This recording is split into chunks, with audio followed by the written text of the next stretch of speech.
Je dis non à une vision trop simpliste qui consisterait à, d'un côté, distinguer les bons et les méchants. Bien évidemment, pour nous, ce qui se passe est horrible et la Russie en emporte l'entière responsabilité.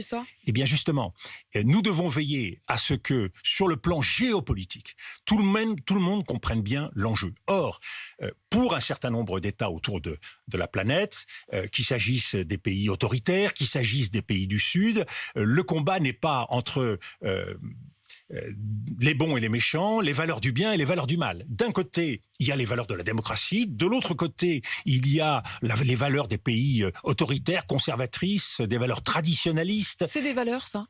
Pour eux, oui, et ils le présentent comme tel. Rappelez-vous, le débat, il est ancien, et des gens comme Lee Kuan Yew, comme Mahathir l'avaient défendu avec l'idée de valeurs asiatiques, des valeurs plus collectives que les nôtres, alors que nous défendons des valeurs individuelles. Donc, il faut comprendre que nous avançons vers une ligne de fracture entre pays autoritaires avec des valeurs traditionnalistes, conservatrices et autoritaires collectives, par opposition à nos valeurs démocratiques. Donc c'est en fait une bataille de modèles qui se dessine. Et là, nous entrons dans un autre monde. Vous n'utiliseriez pas le mot de civilisation, c'est autre chose pour vous. Mais c'est aussi une question de valeurs, de culture et de civilisation. Mais c'est une bataille de modèles, c'est-à-dire que nous revenons aux temps anciens, à l'époque de la guerre froide, où chacun croyait à la supériorité de son modèle. Donc il faut comprendre que face à nous, il n'y a pas seulement la Russie, mais il y a le risque d'une coagulation de forces, de valeurs, de sensibilité. Sur les guerres qui s'emboîtent, oui. Est-ce que ça veut dire que derrière la Russie, vous pensez à la Chine, vous pensez Je pense à la Chine.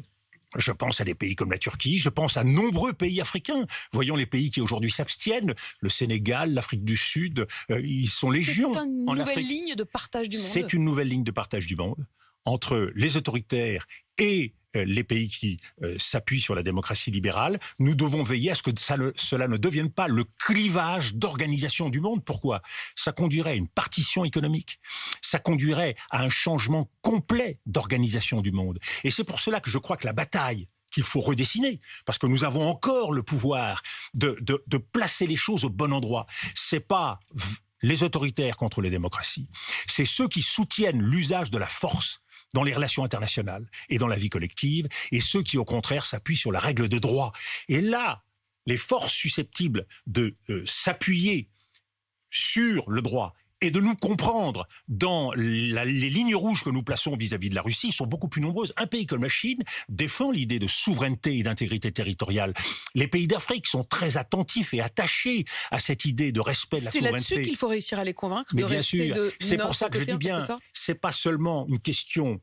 Aujourd'hui, même si le drame se joue en Ukraine, de la guerre entre l'Ukraine et la Russie, c'est une bataille qu'il faut mener sur le plan stratégique et diplomatique au niveau mondial pour peser sur la Russie.